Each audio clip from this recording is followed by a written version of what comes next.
dans ce nouvel épisode des Blabla de Sandra. Si tu apprécies ce contenu, pense à t'abonner, à liker et à partager. Je t'invite à découvrir mon dernier bébé de papier paru à ce jour en auto-édition, L'amour minimaliste, une romance qui parle de deuil, de résilience et de renaissance à travers un nouvel amour avec tendresse, humour, passion et sensualité. Fin de la page promo. Tu sais, il y a une question qui me revient souvent. Pour certains, le livre est un produit comme un autre, un produit qu'on fabrique, un produit qu'on ajuste, un produit que l'on vend. Et quelque part, ce n'est pas complètement faux. Si tu remontes un peu dans l'histoire, au XIXe siècle, il y avait ce que l'on appelait le roman feuilleton. Des auteurs publiaient leurs histoires chapitre par chapitre dans les journaux. Des écrivains comme Alexandre Dumas ou Eugène Sue écrivait pour captiver un large public et surtout pour le faire revenir chaque semaine. Il fallait du suspense, il fallait des rebondissements, il fallait plaire. Déjà à l'époque, on écrivait aussi pour être lu par le plus grand nombre. Et aujourd'hui, on a poussé cette logique encore plus loin. Aujourd'hui, on ne se contente plus d'écrire une histoire, on la conçoit presque comme un produit marketing. On demande au public de choisir le titre parmi plusieurs propositions. On teste différentes couvertures, on analyse ce qui fonctionne.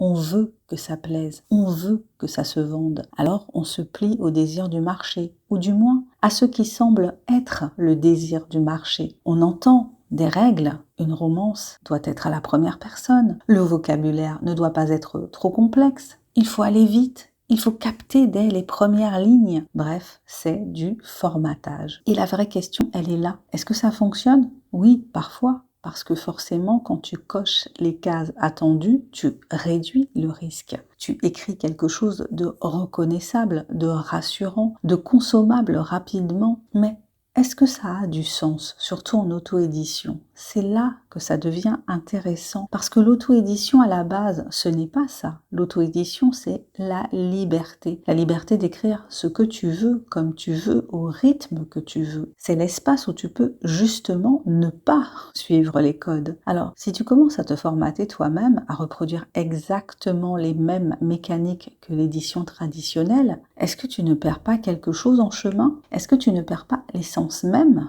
de ce que tu es en train de faire ? Parce qu'au fond, si c'est pour écrire comme tout le monde, penser comme tout le monde et produire comme une machine, pourquoi passer par l'auto-édition ? C'est vraiment une question à se poser. Et je ne dis pas qu'il ne faut pas réfléchir au marché. Je ne dis pas qu'il ne faut pas vouloir vendre. Mais peut-être qu'il y a un équilibre à trouver entre créer quelque chose qui te ressemble et créer quelque chose qui se vend, entre authenticité et stratégie. Parce que oui, un livre peut être un produit, mais ce n'est pas que ça. C'est aussi une voix, une intention, une manière de voir le monde. Et ça ne se formate pas si facilement.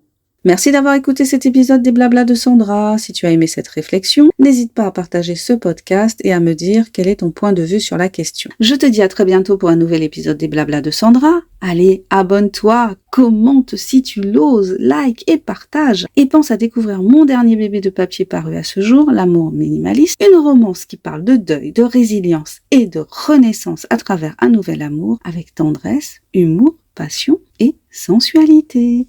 Bye bye!